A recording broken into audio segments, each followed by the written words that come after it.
Dizem que alguns lugares nunca deveriam ser revisitados, que há construções que guardam em suas paredes não apenas poeira e lembranças, mas também dor, sofrimento e algo que vai além da compreensão humana. Eu não acreditava em nada disso, até que conheci o Hospital São Bartolomeu, um enorme complexo de concreto abandonado há mais de 40 anos, localizado na periferia de uma pequena cidade. Tudo começou com uma conversa despretensiosa entre amigos. Eu sempre fui fascinado por lugares abandonados, ruínas de fábricas, casarões antigos. Costumava explorar com minha câmera, registrar os detalhes e depois postar em fóruns da internet. Mas naquela noite, em uma roda de conversas, alguém mencionou o hospital. Você já ouviu falar dos gritos que ainda ecoam lá dentro? Perguntou Júlio, um colega que trabalhava comigo. Eu ri. Gritos? Deve ser só história para assustar curioso. Ele me encarou sério. Não, não é lenda. Tem gravações. Um grupo de caçadores de fantasmas foi lá e jurou que captou vozes. Pessoas implorando por ajuda, choros, médicos chamando pacientes pelo nome. Naquele instante, uma corrente fria percorreu minhas costas. Era como se, só de ouvir aquilo, uma parte de mim já tivesse sido fisgada. Eu precisava ir. Precisava ver com meus próprios olhos. Na semana seguinte, me preparei. Peguei minha câmera, lanternas, gravadores de áudio e convenci dois amigos a me acompanharem, Marcos e Helena. Nenhum de nós acreditava de verdade em assombrações, mas a adrenalina de explorar aquele lugar falava mais alto. Chegamos numa noite de sexta-feira. O hospital se erguia diante de nós como um monstro adormecido. Janelas quebradas, paredes rachadas, portas enferrujadas que pareciam rangir sozinhas ao sabor do vento. A lua cheia iluminava parte da fachada, revelando a placa caída, quase ilegível. Hospital São Bartolomeu, fundado em 1932. Helena respirou fundo. Gente, eu já tô arrependida. Relaxa, respondi. Vamos entrar, filmar, registrar uns minutos e pronto. Atravessamos o portão enferrujado, que gemeu como se protestasse contra a nossa presença. O cheiro de mofo, ferrugem e abandono era tão forte que parecia grudar na pele. Logo ao entrar no saguão, senti algo estranho. A temperatura caiu bruscamente. Minha lanterna iluminava pedaços de macas, cadeiras de rodas velhas, prontuários espalhados pelo chão. O silêncio era pesado demais, quase sufocante. Marcos quebrou a tensão com uma risada nervosa. Imagina a quantidade de gente que morreu aqui dentro. Eu o repreendi com o olhar, mas não consegui negar. Era impossível não pensar na dor que aquelas paredes testemunharam. Seguimos pelo corredor principal. O som dos nossos passos ecoava, e às vezes parecia que havia mais passos além dos nossos. Helena agarrou meu braço. Você ouviu isso? Parecia um sussurro distante, algo como um gemido. Mas quando paramos para ouvir melhor, tudo voltou ao silêncio. Deve ter sido o vento, disse Marcos, tentando se convencer. No segundo andar, encontramos a antiga ala psiquiátrica. Portas acolchoadas, janelas com grades, rabiscos nas paredes. Era como se a insanidade tivesse deixado marcas físicas ali. Peguei o gravador e decidi deixar ligado, apenas por curiosidade. E foi aí que aconteceu a primeira coisa realmente perturbadora. Enquanto explorávamos um dos quartos, Helena gelou de repente, encarando o fundo escuro do corredor. Tem alguém lá!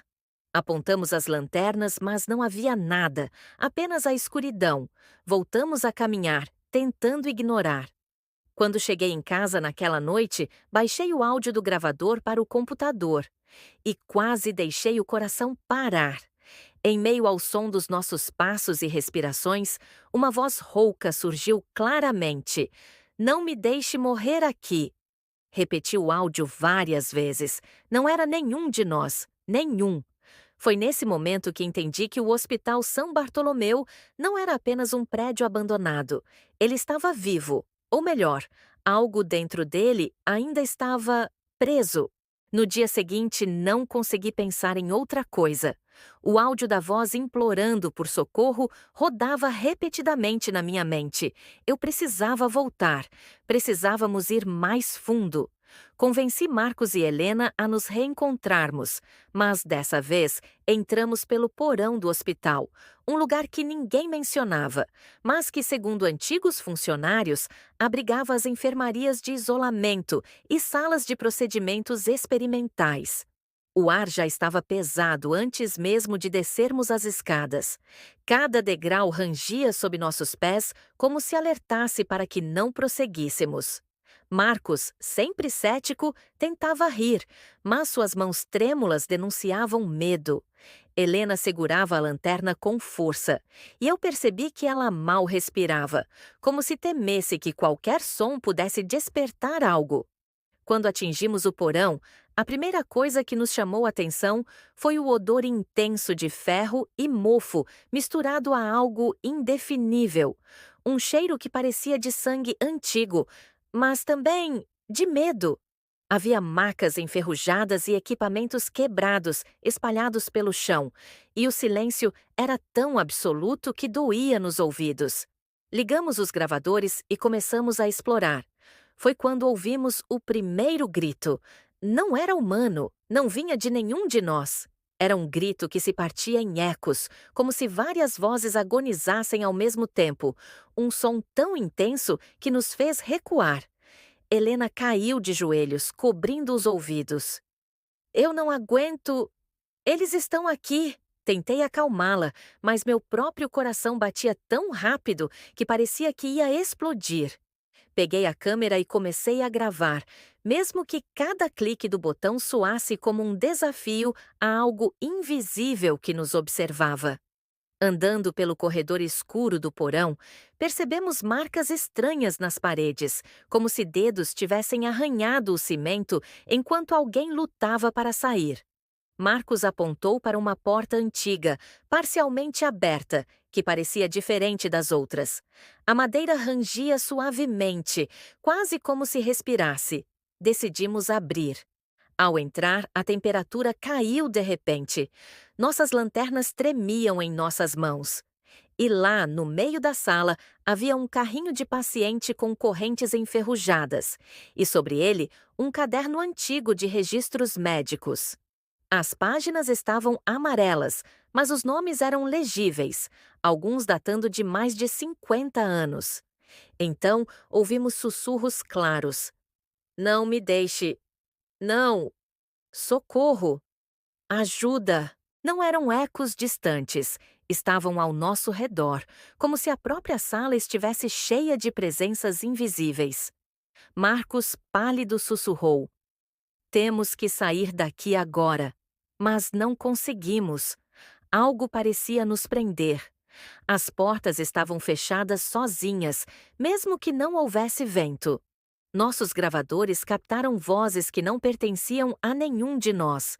Nomes chamados choros e pedidos de socorro. Eu nunca tinha sentido medo assim. Cada fibra do meu corpo gritava para fugir, mas ao mesmo tempo eu precisava registrar.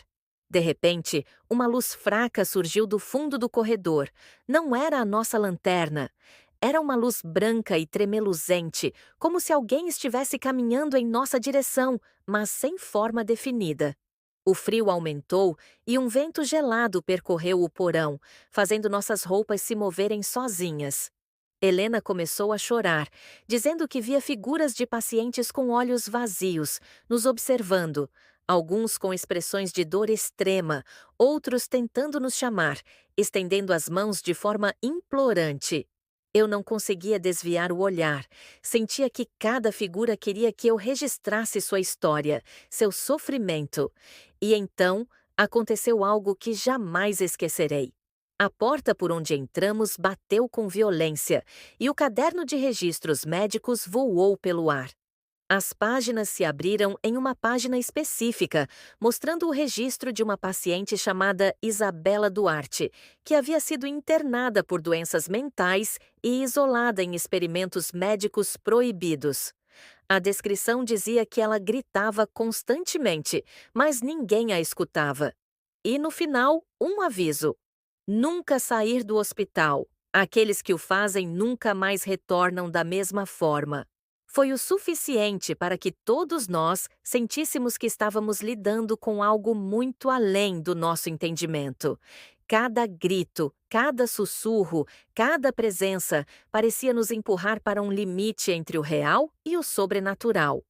Tentamos sair correndo, mas o corredor parecia infinito. Cada passo ecoava e os gritos aumentavam, misturando vozes de homens e mulheres, crianças e idosos, todos implorando por ajuda. Era impossível saber de onde vinham, e a sensação de ser observado de todos os lados era esmagadora. Quando finalmente alcançamos a saída do porão, sentíamos que algo nos seguia. Saímos em disparada pelo saguão, tropeçando em cadeiras de rodas e macas enferrujadas. O vento parecia sussurrar nomes, nos chamando de volta. Só quando atravessamos o portão enferrujado é que sentimos um alívio momentâneo.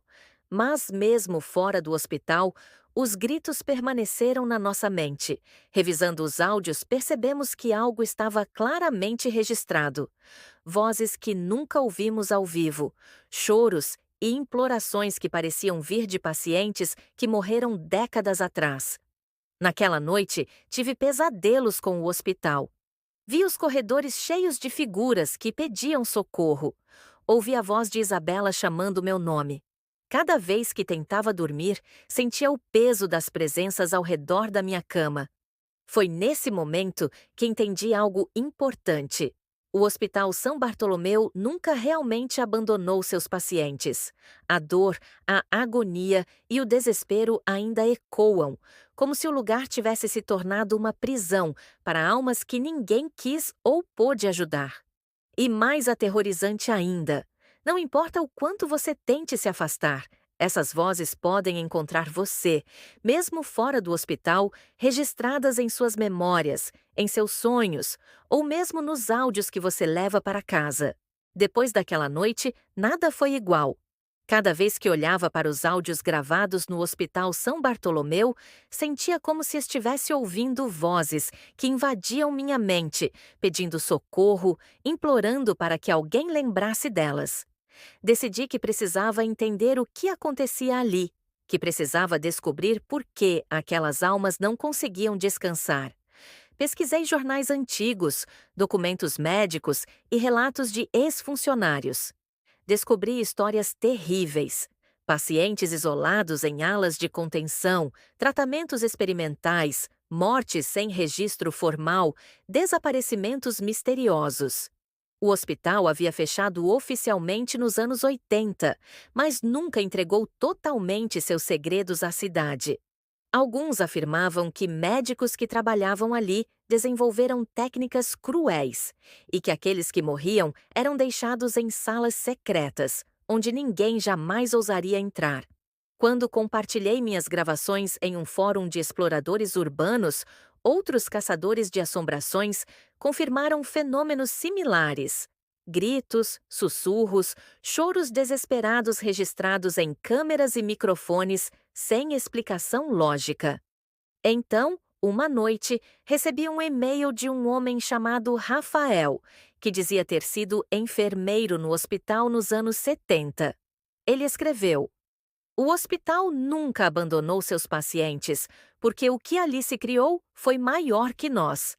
Vocês ouviram, mas não sentiram a intensidade da dor.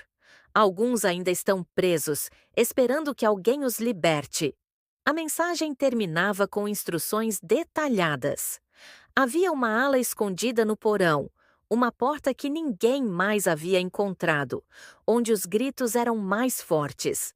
Segundo Rafael, apenas registrando a dor e reconhecendo o sofrimento das vítimas seria possível trazer algum tipo de alívio, ainda que parcial. No fim de semana seguinte, voltamos. Dessa vez, não apenas para gravar, mas para testemunhar e registrar o que acontecia. Pegamos os gravadores, câmeras e luzes e descemos novamente ao porão. O cheiro de ferro e mofo estava mais intenso e o ar parecia pesado, quase sufocante. Ao encontrarmos a porta escondida, algo inacreditável aconteceu. A madeira antiga começou a vibrar e emitir sons, como se estivesse respirando. Abrimos com cuidado, e lá estava a sala, cheia de macas antigas, correntes enferrujadas e, no centro, uma luz branca que parecia pulsar como coração.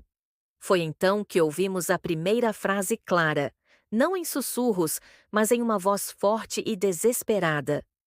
Obrigada. Alguém finalmente nos ouviu. Os gritos ainda existiam, mas agora eram diferentes. Menos angustiantes, mais como pedidos de reconhecimento. Peguei o gravador e, ao reproduzir, consegui ouvir claramente nomes, datas e até pequenas histórias das pessoas que ali haviam vivido e morrido. Alguns choravam, outros pediam perdão. Naquele momento, percebi algo que nunca esperava. O hospital precisava ser lembrado, registrado e respeitado, não apenas temido. As almas não queriam machucar ninguém, queriam apenas que alguém reconhecesse sua existência, que não fossem esquecidas. Saímos do porão exaustos, com uma sensação estranha de alívio e medo. O Hospital São Bartolomeu continuaria a existir, mas agora sabíamos algo crucial. Ele não era apenas um prédio abandonado, era um guardião de histórias de dor, sofrimento e memória humana, esperando que alguém se importasse. Hoje, sempre que ouço o áudio, ainda sinto um arrepio. Ainda sinto os nomes, as vozes, os gritos que ecoam como lembranças de vidas que jamais deveriam ser esquecidas. E cada vez que conto essa história, é como se parte daquelas almas falasse novamente, pedindo para que sua dor seja lembrada e registrada. Se você gosta de histórias como essa, que misturam mistério, terror e relatos reais, inscreva-se no canal. Ative o sininho para não perder os próximos relatos assustadores que registramos em lugares abandonados e assombrados. E se você conhece alguém que ama histórias de terror impactantes e arrepiantes, compartilhe este vídeo. Cada inscrição, cada compartilhamento ajuda a manter viva a memória desses lugares e das pessoas que ali viveram e sofreram. Lembre-se, nem todos os gritos que você ouve no escuro são imaginários. Alguns vêm de lugares que nunca deveriam ser esquecidos.